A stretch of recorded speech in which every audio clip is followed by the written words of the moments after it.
It looks blue. From a distance, from the kind of distance at which astronomers study exoplanets, light years away, through instruments that usually cannot directly image the planet itself, but can infer its color from the way it reflects starlight. It is a deep, vivid blue. The color of a clear sky on Earth. The color of the ocean on a calm day. The color that human brains instinctively associate with tranquility, with water, with safety. HD 189,733b is not tranquil. HD 189,733b is not safe. The blue color comes not from water but from a scorched atmosphere containing silicate haze, tiny rock-forming particles high in the clouds, scattering blue light the way Earth's atmosphere scatters blue light, producing a color that looks peaceful from the outside and represents something that has no analog in ordinary human experience. The shorthand is brutal enough. On HD 189,733b, it rains glass. More precisely, silicate particles can condense high in the atmosphere, become tiny molten or glass-like droplets and grains, and move through winds so fast that the word weather stops feeling adequate. The winds race at nearly 9,000 kilometers per hour, several times faster than the speed of sound on Earth, horizontally across a planet tidally locked to its star, with one face permanently roasted and one face in permanent night that is still hundreds of degrees hotter than an oven. The particles are not large. They are tiny, sand-sized and smaller. But at nearly 9,000 kilometers per hour, sand is not gentle. And this is only where we start. To understand how exoplanet science produces worlds like HD 189,733b, you need to understand what we have been discovering since the 1990s. The first confirmed exoplanet around a main sequence star was detected in 1995, 51 Pegasi b, a hot Jupiter orbiting its star every 4 days. Since then, more than 6,000 exoplanets have been confirmed. The population is not what anyone expected. The solar system, with rocky inner planets, gas giants far from the sun, and most worlds moving on relatively orderly orbits, is not the whole rulebook. The galaxy produces worlds that make the solar system look sedate. Hot Jupiters orbiting in hours. Super-Earths under pressures no laboratory can easily reproduce. Planets with temperatures overlapping the surfaces of stars. Worlds where clouds are made of minerals, rain is made of metal, and the chemistry of the atmosphere would make any human chemistry stop working immediately and permanently. The catalog of exoplanets is a catalog of extremes. And at the far end of those extremes, past HD 189,733b with its blue color and its sideways glass weather, there are worlds that require new language. Let's establish HD 189,733b properly. It orbits a K-type star, slightly smaller and cooler than our Sun, approximately 63 light-years from Earth, in the constellation Vulpecula. Its orbital period is approximately 2 1/3 days. At that distance from its star, tidal forces have locked it. One hemisphere permanently facing the star, one permanently facing away. The day side receives roughly 17 times more stellar energy than Earth receives from the Sun at the top of its atmosphere. The temperature on the day side is around 1,000 degrees Celsius. The night side is cooler, but not cold, still hundreds of degrees Celsius, still hotter than almost any environment any machine on Earth is built to survive for long. That temperature difference drives the circulation. Air heated on the day side rises and flows toward the terminator, the boundary between day and night, and then continues toward the night side, shaped by the planet's rapid, synchronized rotation into jet streams of extraordinary velocity. Nearly 9,000 kilometers per hour. That is about 2.5 kilometers per second. At that velocity, The silicate particles suspended in the atmosphere are not merely falling. They are projectiles. Any imagined surface, any probe, any structure exposed to the atmospheric flow would be sandblasted by mineral weather moving faster than rifle bullets. The atmospheric chemistry adds its own violence.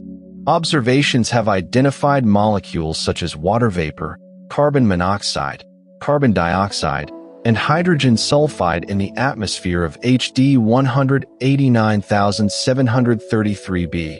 Hydrogen sulfide is the molecule associated with the smell of rotten eggs on Earth. On this world, it is not a trace smell. It is part of the chemical inventory of a furnace planet. The beautiful blue world kills in several simultaneous ways. But we are not done with extreme planets. WASP-76b was announced in 2020 as one of the strangest weather reports ever produced by Astronomy. It orbits a star approximately 640 light-years from Earth. Like HD 189,733b, it is tidally locked. Like HD 189,733b, it has a violent atmospheric circulation driven by extreme temperature differences between its hemispheres. Unlike HD 189,733b, it does not rain glass. It rains iron. The day side of WASP-76b reaches approximately 2,400 degrees Celsius, hot enough for iron to exist as vapor in the atmosphere. Iron atoms, heated on the day side, are carried by winds toward the night side, where temperatures drop. Still hot by any ordinary standard, but cool enough that the iron can condense into droplets that fall as rain.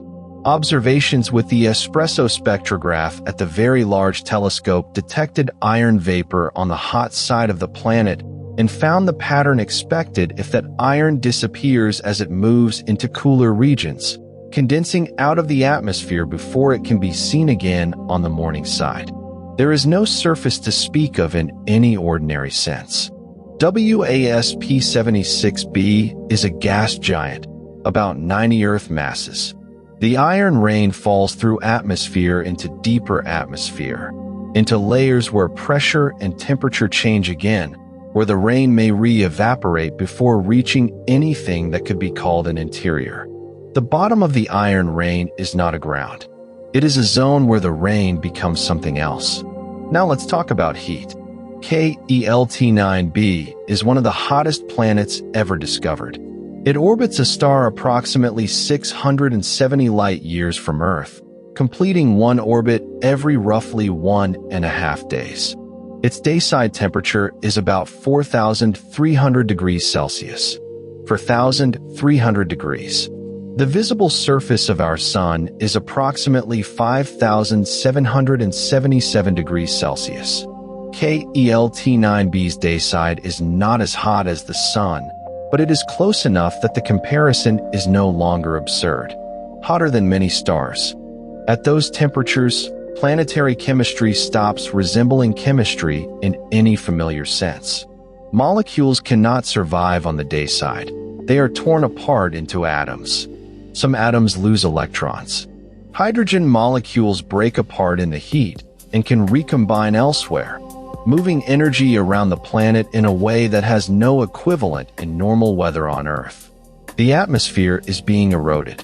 Ultraviolet radiation from the host star strips material from the top of the planet, driving atmospheric escape. Models suggest KELT-9b may be losing enormous amounts of gas over time, a planet being slowly removed by the star it orbits. A world so hot that its air is not really air. A planet burning away without burning. The violent planets do not stop at wind and temperature. GJ-1214b, located approximately 48 light-years from Earth, was once widely described as a possible water world, not because anyone had seen oceans there, but because its size and mass allowed models in which water or steam made up a major part of its composition. Newer observations with the James Webb Space Telescope have made the picture stranger, not simpler. A bright, hazy, metal-rich atmosphere, possible water vapor, and an interior still hidden from direct view. If GJ-1214b contains large amounts of water under its atmosphere, it would not be water as you know it. At the pressures and temperatures inside a sub-Neptune, water can interstate with no everyday name.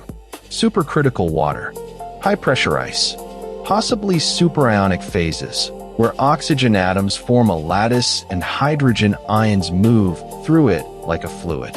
Water that is not liquid in the way an ocean is liquid, not ice in the way ice on Earth is ice, not steam in the way steam rises from a kettle. The violence of GJ-1214b is not the violence of a storm. It is the violence of matter forced into conditions where familiar substances stop behaving like themselves. TOI-849b deserves its own moment. It is a world approximately 730 light-years from Earth, a planet roughly the size of Neptune, but with a mass of about 40 Earths. Dense. Extremely dense. So dense that its mean density is comparable to rock despite its planetary size.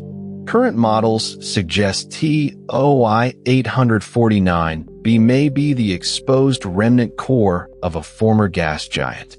A planet that may once have been wrapped in a large hydrogen-helium envelope, or may have tried to become a gas giant and failed, leaving behind something that should normally be hidden forever. What remains is the dense interior, stripped bare, or never fully covered, exposed to space where a massive atmosphere might have been. A planet without its skin, orbiting close to a star it cannot escape. And then there is WASP-17b, a gas giant in a retrograde orbit, orbiting its star backwards relative to the star's rotation. It is enormously inflated, with a volume several times Jupiter's and a mass less than Jupiter's, so low in density that it is less dense than water. But the retrograde orbit is the violent part. Planets are expected to form in disks, and disks rotate in a preferred direction. A planet moving backward is not merely unusual. It suggests that something happened after formation. A gravitational encounter, planet-planet scattering, or a long dynamical process that tilted the orbit until the planet ended up moving the wrong way. We see only the aftermath, not the collision, not the close pass, not the instability that rearranged the system. Only the planet now, swollen and strange, still going backward around its star. WASP-17b is not violent like HD 189,733b or WASP-76b. It is the fossil of violence. Look at these worlds together. HD 189,733b, glass like silicate weather, nearly 9,000 km/h winds, a blue atmosphere hiding a furnace. WASP-76b, iron vapor, molten metal precipitation, a night side where rain may be made of liquid metal. KELT-9b, for 1,300 degrees, molecules torn apart, atmosphere escaping into space.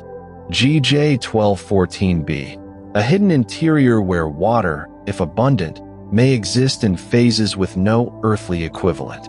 TOI-849b, a possible stripped giant planet core, naked and exposed. WASP-17b, a bloated gas giant orbiting backward, the aftermath of a dynamical past we cannot fully reconstruct. And then the solar system, with its rocky inner planets and its gas giants and its relatively comfortable distances, and its one world where liquid water exists on the surface, where temperatures stay within a range where cells can function, where the atmosphere is not a metal storm or a silicate furnace or a hydrogen envelope being torn away. The solar system is not the default shape of planets. It is one quiet corner of a much stranger catalog. There is a question that follows naturally from cataloging the most violent exoplanets. Why do these worlds exist?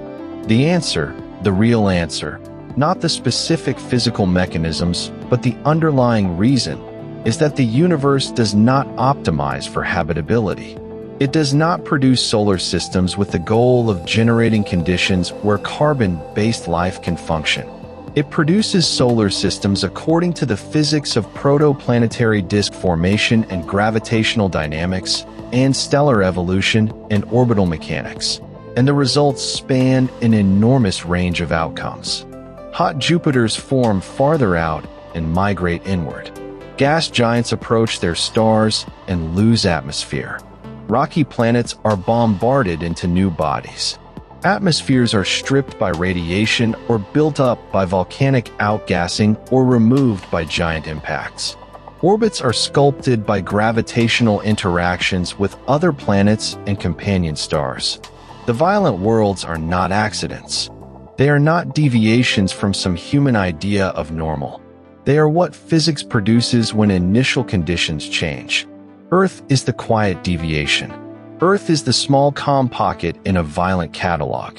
And HD 189,733b, with its beautiful blue color and its sideways glass weather, is not a science fiction invention. It is close, only 63 light-years away. 63 light-years from Earth. Right now, silicate particles are moving through a blue atmosphere at speeds no hurricane on Earth can approach. They have been moving there for longer than every human civilization, longer than every written language, longer than every myth ever told under the night sky. We did not know this world existed until 2005. We did not measure its blue color until 2013. Before that, it was simply a point of light in a direction ancient astronomers named Vulpecula, the little fox, a region of sky folded into myths and calendars, and the stories of people who had no idea what was orbiting one of those stars. They looked up and saw lights. They did not know that between the lights, the galaxy was making weather out of rock. The beautiful blue planet, where the sky is the same color as home, and the rain would cut you apart.